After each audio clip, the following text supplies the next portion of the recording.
Dans la prochaine capsule, je vais t'expliquer comment réussir à annoter un travail que ton enseignant t'a envoyé en PDF. Donc, qu'est-ce que tu vas faire? Tu vas aller dans ta section Devoirs de ton team. Ensuite, tu vas pouvoir aller dans l'équipe où tu as reçu un devoir. Tu vas faire suivant. Ou tu vas aller dans ton canal général où ton devoir a été assigné. Un des deux, ça ne dérange pas. Ensuite, tu cliques sur ton devoir. Là, ton enseignant va t'avoir écrit des directives et va avoir mis un document de référence qui est en PDF. Dans ce temps-là, tu vas le télécharger. Et ton document, tu vas cliquer dessus et tu vas avoir accès dans ta catégorie téléchargement, dans ton bureau, mais dans tes dossiers.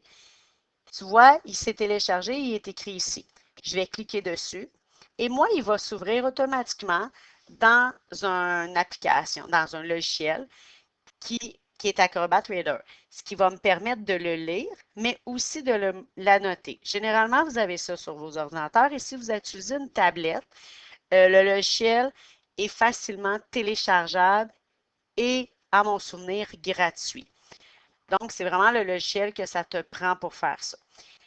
On va aller dans tous les outils ici. Et l'outil qui est intéressant pour te permettre d'annoter, ça va être remplir et signer.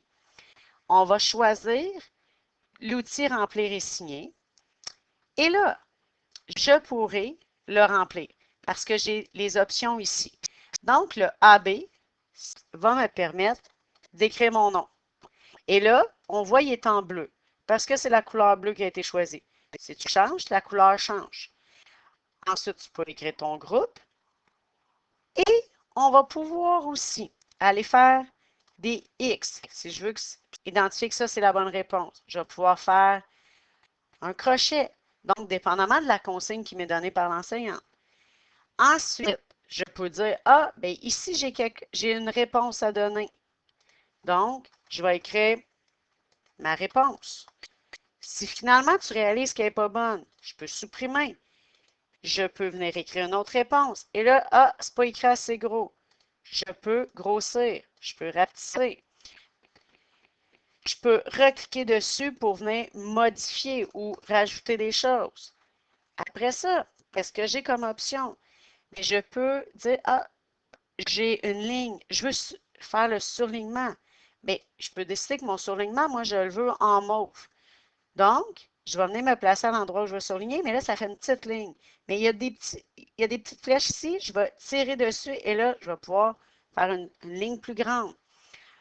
Ensuite, je pourrais dire, ah, moi, finalement, ce n'était pas une ligne que je voulais, mais je voulais que ça soit un encadré autour avec les petits points. Donc, je peux choisir les options ou je peux dire, je reviens à une ligne. L'encadré, tu as vu, j'ai pu l'utiliser ici, mais il est aussi utilisable à partir d'en haut. Donc, on dit que ça fait un cercle, mais quand on le regarde, je trouve que c'est plus un encadré. Fait que si je me place ici, bien là, ça me fait un encadré. Puis, dépendamment de ce que j'utilise, bien, je peux le grossir. C'est à moi de jouer avec. Puis là, si je vois que je peux le supprimer, je peux jouer avec, là, puis c'est moi qui va décider qu'est-ce que je mets exactement dans mon encadré. Fait que là, tu vois, il y a différentes options pour annoter. Tu vas pouvoir écrire, tu vas pouvoir faire des X, des crochets, tu vas pouvoir faire un genre d'encadré, souligner des points et changer la couleur.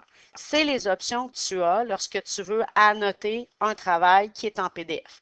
Une fois que tu as terminé, tu fermes. Là, tu vois toutes tes annotations, tout ce que tu as écrit est resté. Mais il ne faut pas que tu oublies de l'enregistrer pour qu'il soit sur ton ordi. Fait que là, une fois enregistré, et puis ça ne change rien, je peux le fermer parce qu'il s'est re-sauvegardé. Fait que j'ai plus le document d'origine de l'enseignant. Si je l'ouvre, ben j'ai le document que j'ai. Attends un petit peu, ça, il ne veut pas me suivre. OK. Mon ordinateur a gelé, je le rouvre. On voit le document qui est sauvegardé maintenant sur mon ordinateur et le document que j'ai modifié.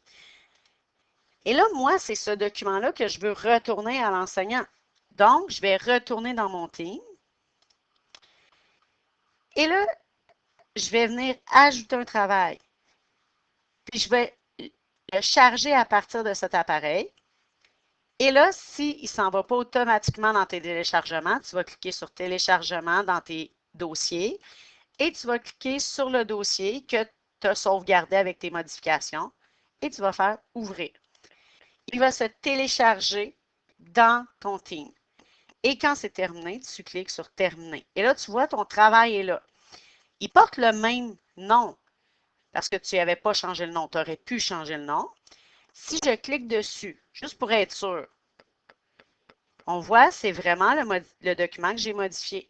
Donc, j'ai terminé, mais pour que l'enseignant soit au courant que je l'ai fini, que je lui remets, je vais cliquer sur remettre.